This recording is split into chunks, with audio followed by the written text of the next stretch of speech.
É com muita alegria que eu venho a essa casa e que nesses instantes nós possamos acerenar as nossas mentes e os nossos corações para nos alimentarmos do pão do Evangelho de Jesus. No Evangelho de João, capítulo 1, versículo 14, nós encontramos a seguinte afirmativa: E o Verbo se fez carne e habitou entre nós, e vimos a sua glória como a glória do unigênito do Pai, cheio de graça e de verdade. E sobre esses comentários do evangelista João, Emmanuel, na questão 283 do livro O Consolador, vai nos dizer que Jesus, o enviado de Deus, é a representação do Pai junto aos seus filhos transviados do seu amor e da sua sabedoria. Emmanuel ainda vai nos dizer no mesmo livro, na questão 261, que o Verbo é o traço da luz divina presente em todas as coisas, em todos os seres, nas mais diversas expressões de aperfeiçoamento, e que Jesus é a mais perfeita representação do Verbo, quer dizer, da luz divina para o orbe terrestre. E será que a humanidade reconheceu em Jesus esse enviado de Deus, o Verbo de Deus, o Messias prometido, anunciado e aguardado ansiosamente? E as profecias em torno desse Messias nós podemos encontrar diversas na Bíblia hebraica. Só que essas profecias, elas não eram definidas de um modo uniforme. Elas variavam em torno da figura ou do perfil desse Messias. Por quê? Porque algumas profecias acreditavam que o Messias seria um poderoso, como nós encontramos lá no livro de Jacó. No livro de Miqueias, o Messias seria um governante sobre Israel. No livro de Daniel, o Messias seria um rei cujo domínio seria eterno e o seu reino jamais seria destruído. Já no livro de Zacarias, o Messias é um rei também, justo e vitorioso, humilde, montado em um jumento. Só que no livro de Isaías, ele traça um perfil para o Messias diferente desses outros. Para Isaías, Jesus, já contei, né? O Messias seria o quê? Um servo sofredor. O Messias seria oprimido, desprezado, levado ao abatedouro como um cordeiro. E como nós podemos perceber, a maioria dessas profecias girava em torno, então, de um Messias como rei, como governante, como poderoso. E, assim, grandes eram as expectativas de que esse Messias implantasse um reino sobre a terra.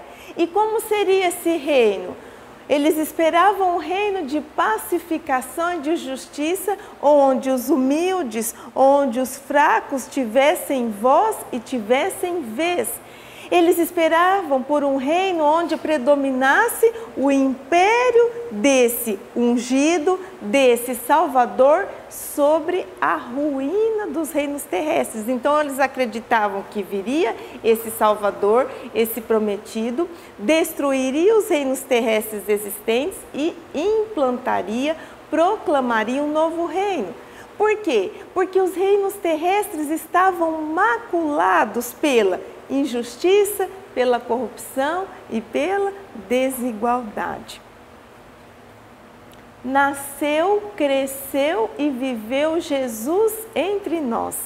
E ao vir a realidade na pessoa do Cristo, a humanidade não reconheceu nele o cumprimento das profecias.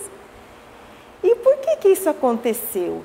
Porque o perfil de Jesus destoava com aquele perfil esperado, com aquela expectativa messiânica. Jesus vem com a função do seu pai, como humilde carpinteiro. Só que a missão principal de Jesus entre nós é a de divino educador. Porque Jesus não desperdiçava uma única oportunidade para ensinar.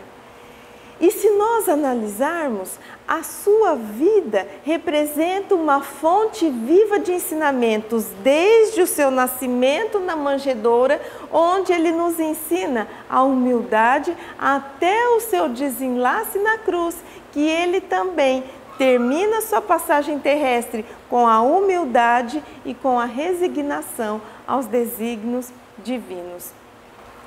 E assim, se o perfil já contrastava com aquele esperado, muitos acreditavam que Jesus nem implantou reino algum. Porque aquele reino esperado se referia à administração das coisas transitórias da terra. Eles esperavam uma pessoa que resolvesse os problemas econômicos, sociais, políticos. E o cenário terrestre da época continuou o mesmo. Mas Jesus, sim, proclama um reino que a humanidade também, grande parte dela, não reconhecera.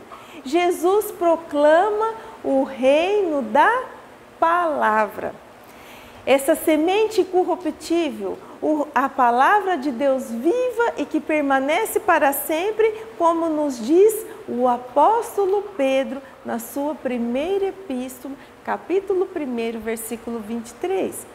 Então, Jesus proclama um reino não sob os brados de guerra, não sob as intervenções violentas, não sob a força das armas, mas ele proclama um reino implantando um princípio novo no coração dos homens.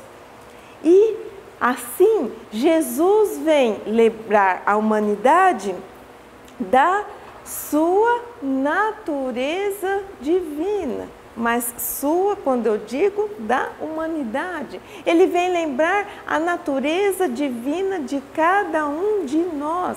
Quando ele nos diz assim, vós sois deuses, vós sois o sal da terra, vós sois a luz do mundo. Jesus ainda vem lembrar a humanidade da nossa verdadeira filiação, quando ele diz assim, Pai nosso que estais nos céus.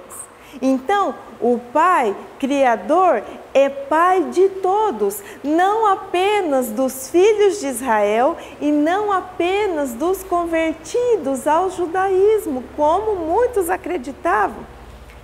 Jesus ainda vem nos mostrar o caminho que nos leva ao Pai, quando ele nos diz assim, eu sou o caminho, a verdade e a vida, e ninguém vem ao Pai senão por mim. Ele ainda promete, quer dizer, não promete, facilidades para aqueles que o seguem. Quando ele diz assim, no mundo tereis tribulações, mas tende bom ânimo, porque eu venci o mundo. Jesus ainda promete uma série de consolos para os que sofrem, para os que choram, para os aflitos. E Jesus ainda promete grande recompensa nos céus para toda uma classe de mansos, pacificadores, injuriados, perseguidos, fazendo-nos lembrar que a vida continua para além do presente. Porque quando ele promete uma grande recompensa no céu para essas pessoas, significa que a vida não termina aqui. E ele também nos lembra que nada, exatamente nada, escapa do olhar justo e atento de Deus. Foi esse reino que Jesus veio implantar.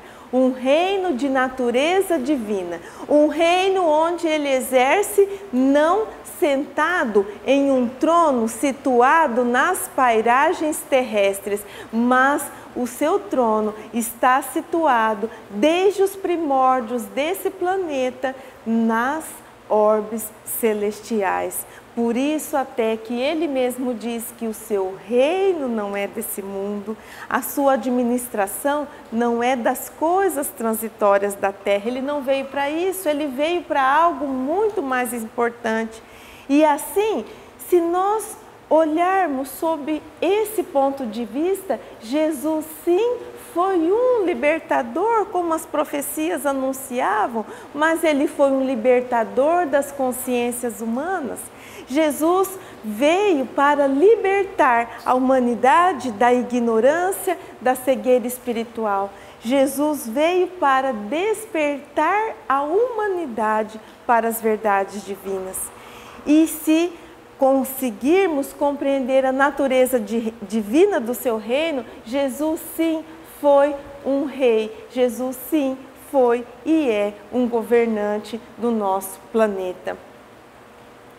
E assim, dentre tantos ensinamentos de Jesus, nós encontramos na parábola do semeador um grande referencial sobre o seu ministério pessoal aqui na terra e sobre a obra que ele estabeleceu. E para nós compreendermos essa parábola, nós precisamos assim aprofundar um pouco o nosso olhar, porque a nossa tendência é ficarmos atentos à superficialidade da mensagem. Mas o que nós precisamos fazer? Conhecer, comparar o texto de um evangelista com o texto de outro, comparar uma informação com outras fontes de informação. Precisamos conhecer, precisamos estudar. E quando fazemos tudo isso, percebemos que aquilo que está aparente na mensagem de Jesus representa apenas a ponta do iceberg, que inúmeros outros ensinamentos estão submersos no universo das verdades divinas. Então, vamos à parábola. Essa parábola pode ser encontrada em 3 evangelhos: Mateus, Marcos e Lucas. No evangelho de Mateus, ela inaugura o capítulo 13. E o capítulo 13 de Mateus é conhecido como o discurso em parábolas, porque nesse capítulo, esse evangelista reúne várias parábolas que falam acerca do reino dos céus. No evangelho de Marcos e Lucas, essa parábola vem entremeada aos atos da vida de Jesus e a outros ensinamentos. Mas como que essa parábola nos diz? Mais ou menos assim: eis que o semeador saiu a semear, e ao semear, uma parte da semente caiu à beira do caminho. E vieram as aves do céu e a comeram. Outra parte da semente caiu em solo rochoso, onde havia pouca terra, e por haver pouca profundidade de terra, imediatamente brotou. Mas ao raiar o sol, ela foi queimada, e por não ter raízes, ressecou-se. Outra parte da semente caiu no solo espinhoso, e os espinhos subiram e a sufocaram. E outra parte da semente caiu na boa terra, que dava fruto, uma a 100, outra a 60 e outra a 30. Quem tem ouvidos de ouvir, ouça. É essa parábola. E muitos podem pensar assim: mas o ensinamento aparentemente tão singelo faz referência ao ministério de Jesus sobre a terra? E eu consigo afirmar para vocês, sim. Então, para nós conseguirmos compreender isso, convido a todos para olharmos de maneira mais detida para 4 elementos da parábola: o semeador, a semente, o solo e os frutos. O semeador, o que nós sabemos sobre ele? Isso, mas a parábola, o que ela nos fala? Eis que o semeador saiu a semear. A parábola não nos falou se o semeador era alto, baixo, se era novo, se era mais velho. Mas nós temos que pensar assim, o que era esperado para um semeador na época de Jesus? Um semeador naquela época, ele saía com uma bolsa a tiracolo chamada sementeiro. Hoje em dia nós falaríamos embornal. Embornal ainda é um pouco mais antigo. O picuá, dependendo, ou bolsa mesmo, né? De tecido ou de couro. E nessa bolsa o semeador colocava a maior quantidade possível de sementes e a sua função era espalhar as sementes para um campo que estivesse disponível para plantio, de maneira que não ficasse um pedacinho de terra sem receber a semente. O semeador da parábola fez isso? Fez. Como que a gente sabe que ele fez? Porque a beira do caminho significa a extremidade de um terreno. Então a semente caiu à beira do caminho, caiu no solo rochoso, caiu no solo espinhoso e caiu na boa terra. Então nós podemos dizer que esse semeador foi cuidadoso, que ele cumpriu fielmente o seu papel? Sim. E aí, um pouco mais à frente, na parábola do trigo e do joio do Evangelho de Mateus, capítulo 13, versículo 38, Jesus se proclama o semeador, como você disse. Ele diz assim, aquele que semeia boa semente é o Filho do Homem. E Filho do Homem é uma expressão idiomática com a qual ele se denominava. Então nós podemos atribuir a figura do semeador a Jesus? Sim, podemos. O grande, o divino semeador. Só que se Jesus é o enviado de Deus, o agente comunicador da palavra divina, quem está acima de Jesus? Deus. E Deus, Ele é o grande semeador do universo. Ele que semeia a vida, Ele que opera majestosamente na obra da sua criação. Ele também cumpre fielmente os seus desígnios. Então nós também podemos pensar em semeador como Deus, o grande semeador do universo? Podemos. A quem mais nós podemos atribuir a figura do semeador? Toda pessoa que leva a mensagem do Evangelho, toda pessoa que leva uma mensagem positiva, uma mensagem de amor, uma mensagem que transmite o bem, pode ser considerado um semeador? Sim, pode ser considerada, mas cada um de nós, independente de sermos estudiosos ou palestrantes, nós temos condição de levar uma mensagem positiva. Então, eu digo que esses são os semeadores individuais. Por quê? Porque muitas vezes o seu campo de atuação é mais restrito. Às vezes, seu campo de atuação é limitado a seu ambiente familiar, é limitado ao seu trabalho, a uma comunidade espírita, à sua vizinhança, mas o seu trabalho não deixa de ser menos importante.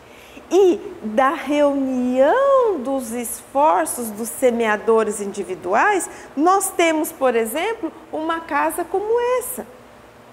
Uma casa como essa é feita da união do esforço de cada um dos trabalhadores, um que fica designado para abrir, outro que fica designado para limpar o salão, outro que fica designado para divulgar as palestras, outro para o estudo, outro, cada um tem a sua tarefa e assim une os seus esforços para levar o auxílio, para levar o bem, para levar o consolo moral, o auxílio material também, o auxílio espiritual.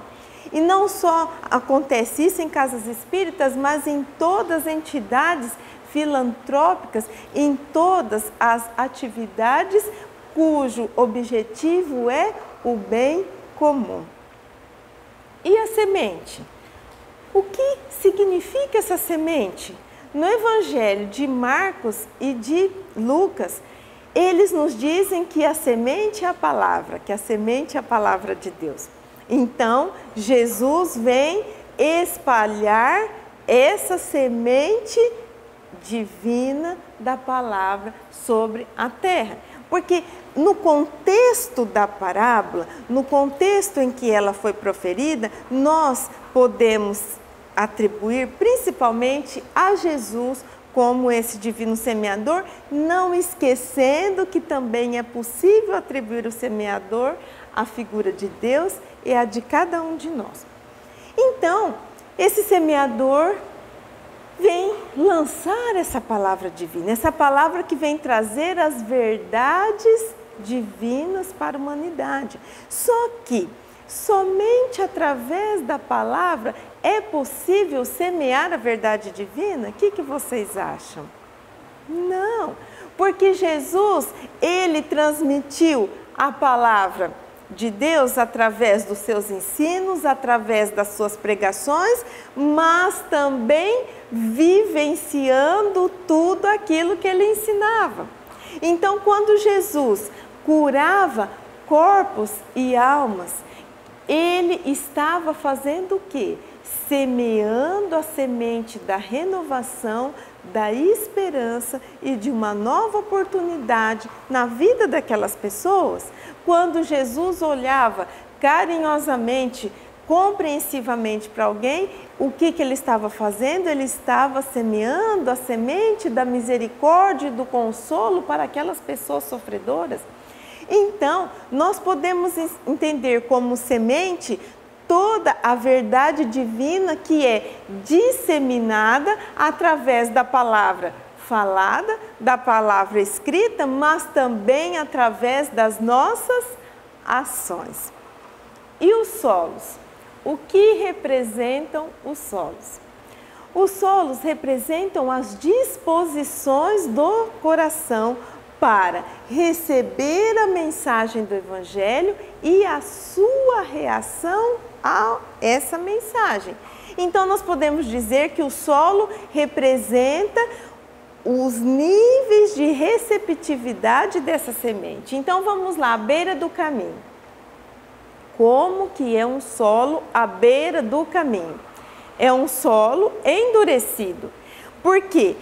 As pessoas passam frequentemente naquele espaço e de tanto elas passarem, não nasce planta nenhuma e é um solo endurecido. Então, quando a semente cai nesse tipo de solo, ela nem chega a penetrar, porque o solo não o permite.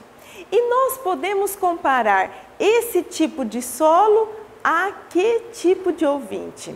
Aquele ouvinte desatento, aquele ouvinte de mente fechada, aquele ouvinte que tudo entra por um ouvido e sai por outro, porque a pessoa nada absorve. Ela nada absorve porque ela acha que aquela mensagem não é para ela, que ela não precisa ouvir aquilo, que a vida dela vai muito bem, obrigado. E às vezes ela até vai a uma casa religiosa, ela até assiste uma palestra, mas enquanto ela está assistindo uma palestra, ela fica assim, será que vai demorar muito para terminar essa palestra? Porque hoje vai ter o futebol, né? Hoje não é dia de futebol, mas vamos supor que fosse, né? Hoje vai ter o futebol. Ah, mas a novela está tão boa, eu não quero perder esse capítulo. Então, ela está aqui somente com o corpo presente. O seu espírito está, o quê? Distraído com outras coisas, com as coisas do mundo. E se por alguns segundos, algum instante, ela até se sintoniza ou se simpatiza com a mensagem que ela está ouvindo, ao sair ali fora, a primeira distração que o mundo oferece, ela já abandona aquela mensagem. E o solo rochoso? O solo rochoso é aquele tipo de solo que tem uma fina camada de terra por cima e por baixo dele existem as pedras, as rochas. Então, o que acontece? Nesse tipo de solo, a semente cai, chega a penetrar, só que essa semente não consegue aprofundar as suas raízes porque ela encontra a pedra. E assim, as suas raízes são superficiais e por serem superficiais, essa semente, essa planta não consegue se desenvolver e rapidamente morre. E a que tipo de ouvinte nós podemos comparar o solo rochoso? Aquele ouvinte de mente emocional. Ai, mas espera aí, o que é isso? Então vamos dar um exemplo que vai ficar fácil para nós compreendermos. É aquela pessoa que vai a uma casa religiosa e vem, por exemplo, a uma casa espírita, assiste a palestra e se emociona e chora e fala: nossa, que mensagem bonita, como foi linda a palestra. Aí ela chega em casa e aí ela conta para as pessoas da família: você devia ter ido porque a palestra foi maravilhosa. E aí ela descobre que a palestra está sendo gravada e que vai ser disponibilizada na internet. Ela compartilha o link com todos os amigos e está animada, envolvida com a mensagem, com a palestra. Passa 1, 2 semanas, a vida lhe traz aquele desafio evolutivo. Ela recebe, por exemplo, uma notícia muito desagradável que muda o rumo da sua vida. E aí, qual a primeira coisa que ela pensa? Meu Deus, eu vou à casa espírita, eu me simpatizo com a mensagem me toca profundamente e olha o que aconteceu comigo. Eu não merecia passar por isso, porque eu acredito que sou uma pessoa cumpridora dos deveres. E aí ela pensa assim: ah, esse negócio de espiritismo não está com nada, porque olha só o que aconteceu comigo. E assim, muitas vezes erroneamente, ela vai em busca de outras doutrinas, de outras religiões, para ver se alguma delas retira os seus problemas. Mas nós precisamos compreender que religião nenhuma, doutrina nenhuma, filosofia nenhuma vai nos retirar os problemas. A religião tem como função primeira nos ligar, porque religião vem do latim religare, que significa religar. Então a religião tem a função de fazer com que nós entremos em comunhão com o Pai, que nós voltemos para a unidade com o Pai. E nisso a religião vai nos dar a base, o conhecimento, os subsídios para nós reavivarmos a nossa fé e para nós mesmos enfrentarmos a dificuldade, porque nós não estamos aqui em uma colônia de férias, nós estamos aqui para evoluirmos e assim passamos por dificuldades, por provas, por desafios. E essa pessoa então, quando ela se depara com o sol da provação, quando ela percebe que para seguir a Jesus é necessário dar testemunhos de sua fidelidade, que o caminho com Cristo, ele é difícil, ela faz o quê? Ela desiste ou ela desanima-se.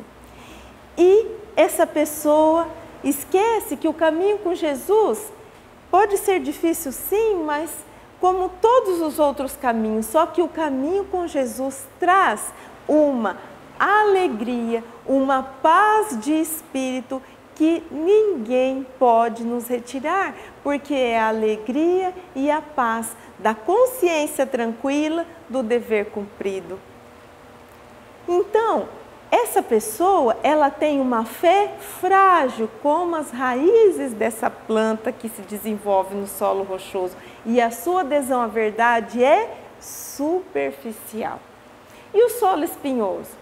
O solo espinhoso é aquele que a semente cai, ela germina, ela aprofunda raízes, ela consegue romper a superfície do solo, ela começa a crescer em direção ao sol, só que os espinhos sufocam o crescimento da planta e aí ela não chega a frutificar. E nós podemos comparar esse tipo de o solo a que tipo de ouvinte? Ao ouvinte de mente inconstante. Mas o que é isso? Ouvinte de mente inconstante. Então, outro exemplo. É aquele tipo de ouvinte que vem à casa, assiste uma palestra e se simpatiza com a mensagem e acha a mensagem linda e pensa assim, não, eu vou seguir o Evangelho, eu vou seguir os princípios a que eu me fidelizar. No caso aqui, a doutrina espírita, eu vou ficar firme nesse propósito. E agora que o ano está começando, 2020 será um ano diferente. Eu serei uma nova criatura. E vamos imaginar que no início da reunião, o nosso irmão Juscelino tenha vindo aqui e dado um recado que a casa está precisando de voluntários para determinado trabalho assistencial que a casa desenvolve. Olha, só que esses voluntários são para o sábado de manhã. Imaginemos assim. E aí essa pessoa assiste a palestra e fala, nossa, já vou me candidatar ao trabalho voluntário. É a oportunidade que eu estou tendo para iniciar um ano novo e uma vida nova. Só que ao mesmo tempo que ela tem essa vontade de praticar um trabalho voluntário, colaborar com as atividades da casa, ela pensa assim, sábado de manhã é o único dia que eu tenho para ir na cidade, para organizar minha casa, para descansar.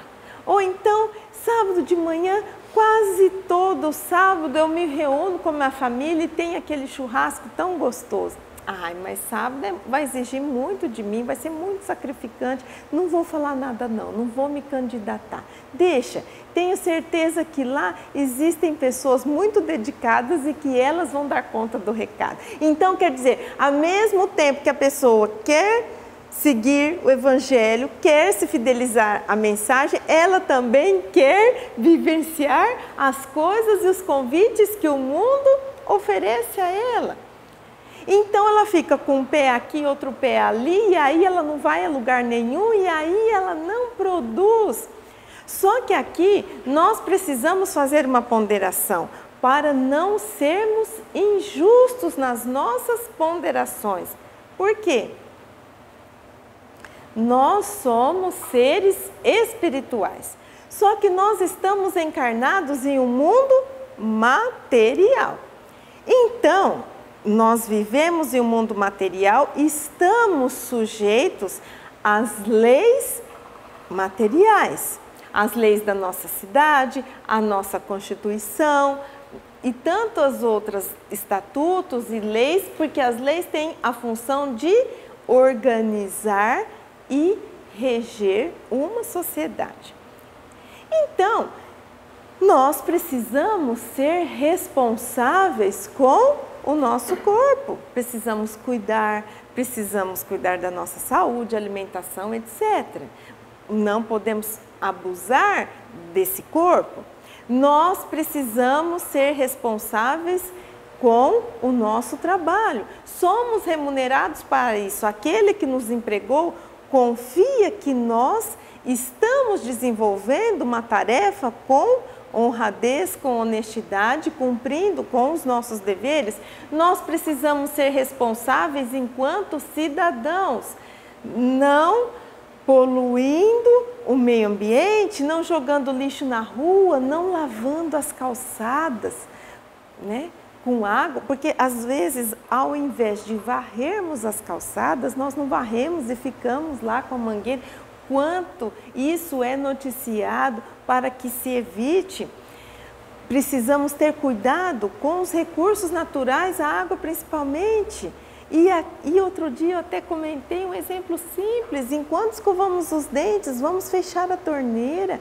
A água é um bem precioso e a água, às vezes, que nos sobra, pode faltar para alguém. Precisamos ser responsáveis com as nossas contas. gastarmos aquilo que está dentro da nossa possibilidade, porque hoje em dia existem muitas fontes de crédito e se nós utilizarmos todas as fontes de crédito e a nossa renda for menor, o que vai fazer? Nós daremos prejuízo para alguém. Então precisamos ser responsáveis com isso e quantas vezes as contas nos tiram o sono? Precisamos ser responsáveis com as responsabilidades que assumimos, enquanto esposo, esposa, enquanto pais, enquanto filhos, enquanto pessoas que participam de uma comunidade. Só que o que acontece na maioria das vezes? Essas preocupações, elas são legítimas? São. Porque nós precisamos, assim, viver nessa sociedade, viver nesse mundo. Só que o que acontece? Nós colocamos as coisas do mundo em primeiro lugar. E o nosso objetivo de vida, muitas vezes, acaba sendo a preocupação com a beleza, a preocupação com o sucesso material, a preocupação com isso e com aquilo. E nós nos esquecemos que o nosso objetivo principal é a nossa transformação moral. Nós nos esquecemos que, em primeiro lugar, é a minha melhoria íntima. Como eu estou me comportando? Será que eu estou sendo uma pessoa melhor? Eu estou sendo uma pessoa de fácil trato? Será que as pessoas percebem o meu esforço para eu ser uma pessoa mais calma, mais tranquila, mais serena, mais justa, mais compreensiva? E muitas vezes, então, nós invertemos a ordem das coisas e esquecemos disso. Isso significa, então, que não precisamos desprezar ou odiar as coisas materiais, mas o que nós não podemos é priorizar as coisas materiais em detrimento da nossa melhoria. E é aquilo que Jesus nos diz: buscai primeiramente o reino dos céus e toda a sua justiça, e todas essas coisas vos serão acrescentadas. Não é fácil nós encontrarmos esse equilíbrio, mas nós precisamos ter essa consciência, porque assim essas preocupações do mundo acabam sufocando a semente. E aí nós acabamos deixando o nosso trabalho voluntário, o nosso trabalho de dedicação sempre de lado. E será que nós não podemos reservar uma horinha da nossa semana, nem todos os dias, vou dizer, uma horinha da nossa semana para dedicarmos a alguém, para fazermos uma visita, para fazermos um estudo, para fazermos uma prece, para assistirmos uma palestra? E o solo, a boa terra, né? O solo fértil. A boa terra é aquele solo que a semente penetra, germina, cresce e produz. Então nós podemos comparar esse tipo de ouvinte àquele ouvinte de mente firme, de mente compreensiva, aquele coração que, quando ouve a mensagem do Evangelho, compreende imediatamente, verdadeiramente, com fé autêntica. E essa pessoa, ela se sente necessitada da misericórdia divina, porque ela reconhece as fragilidades morais que ela traz no seu íntimo. Então, assim, ela sabe o que ela quer. O que ela quer? Transformar-se. E para transformar-se, o que ela precisa? Caminhar ao lado do Pai. Então, tudo aquilo que vai de encontro, quer dizer que vai em contradição com os ensinos do Evangelho, com as verdades divinas, ela procura afastar da sua vida. E quando nós dizemos que essa pessoa tem um coração tão bem preparado que, quando ouve a mensagem, ela já compreende, é porque essa pessoa, ela faz um processo de aragem no seu coração. E como que é esse processo de aragem? O que é arar uma terra? É passar aquele instrumento, que é uma barra com vários discos unidos a ela, e hoje em dia engata no trator, né? E aí aquilo vai movimentando o solo, e nessa movimentação, galhos, impurezas vão sendo retirados, e nessa movimentação, os discos fazem sulcos na terra que facilitam a penetração da semente, da água, dos adubos que são ali jogados. E o que significa arar a terra do nosso coração? Fazer a reforma íntima. Retirar os espinhos, retirar as impurezas que estão prejudicando o desenvolvimento da semente do Evangelho. Então, essa pessoa é uma pessoa vigilante, ela é atenta, só que ela é vigilante para as suas atitudes, não para as atitudes do outro, porque às vezes nós vigiamos os outros e esquecemos de vigiar o nosso pensamento e o nosso sentimento. E então essa é uma pessoa que está sempre atenta, procurando aprender com cada lição que a vida nos traz. E ela é uma pessoa perfeita? Não. Por quê? Os níveis de produtividade são diferentes. Uma semente dá 100 frutos, outra dá 60 e outra dá 30. Isso significa o quê? Que a produtividade é proporcional ao esforço, é proporcional à perseverança, é proporcional à dedicação dessa pessoa. E os frutos? O último elemento da parábola. Os frutos são os únicos sinais de que uma pessoa ouviu corretamente. Por quê? Porque essa pessoa que ouve com atenção, o que ela faz?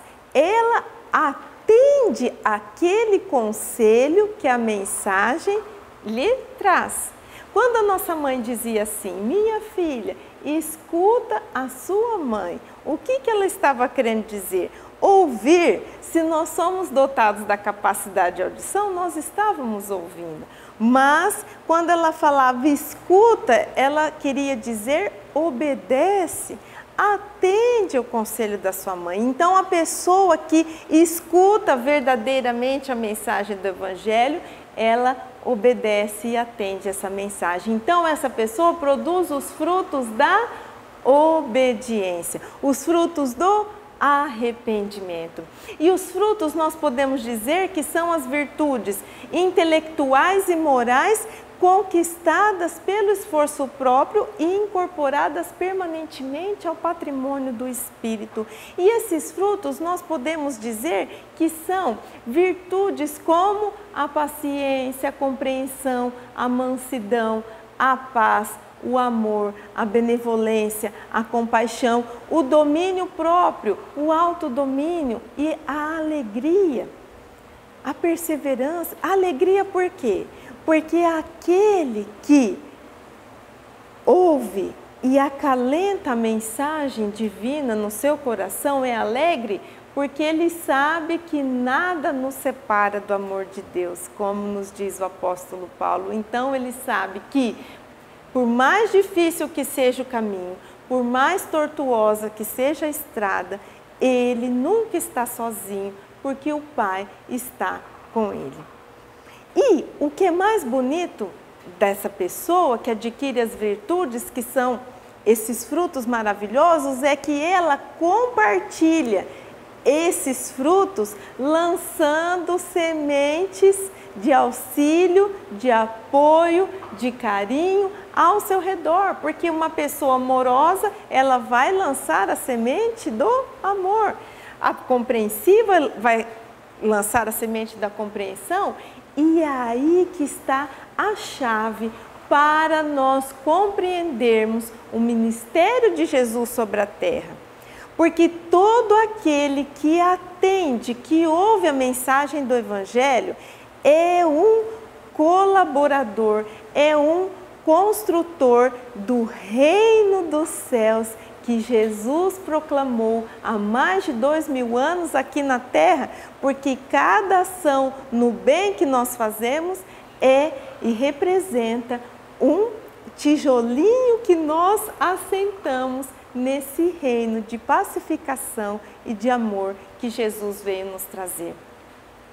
Quando nós compreendemos isso, nós compreendemos tudo o que aconteceu com Jesus. Porque quando atribuímos a figura do semeador a Jesus, nós pensamos assim: o melhor dos semeadores, o Verbo de Deus, o agente comunicador da palavra divina, semeando a melhor das sementes, a palavra de Deus viva e incorruptível, pode ter a sua semeadura frustrada. Por quê?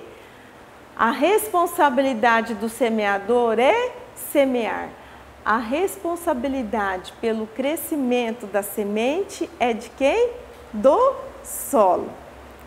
E a humanidade não recebeu bem nem a Jesus e nem a sua mensagem. Uma pequena parte da humanidade acolheu essa mensagem e já tratou rapidamente de trabalhar pela sua expansão, trabalhar pela expansão do reino dos céus aqui na terra. Mas a grande parte não deu valor a essa semente. E assim nós compreendemos que Jesus fez e cumpriu fielmente o seu papel. Mas nós, cada um de nós, enquanto humanidade, temos também essa responsabilidade. Talvez se a atitude fosse diferente naquela época, hoje as coisas estariam melhores. Mas estamos trabalhando, existem inúmeros trabalhadores que têm essa missão de continuar essa expansão. E nós podemos dar como exemplo Allan Kardec, que vem desenvolver a mensagem do Cristo, que vem trazer a realidade do mundo espiritual, e tantos outros semeadores que Deus de tempos em tempos envia à humanidade.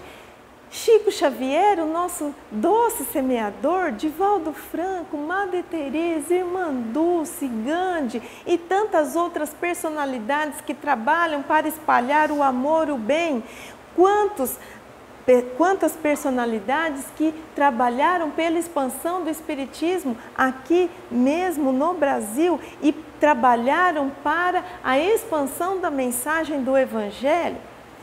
Só que muitos ainda podem pensar assim, bom, eu entendi tudo, entendi o ministério de Jesus, entendi a minha responsabilidade na construção desse reino dos céus, entendi que de tempos em tempos Deus envia novos semeadores, mas e aquela pessoa que não acolhe a semente? Será que ela não tem mais jeito?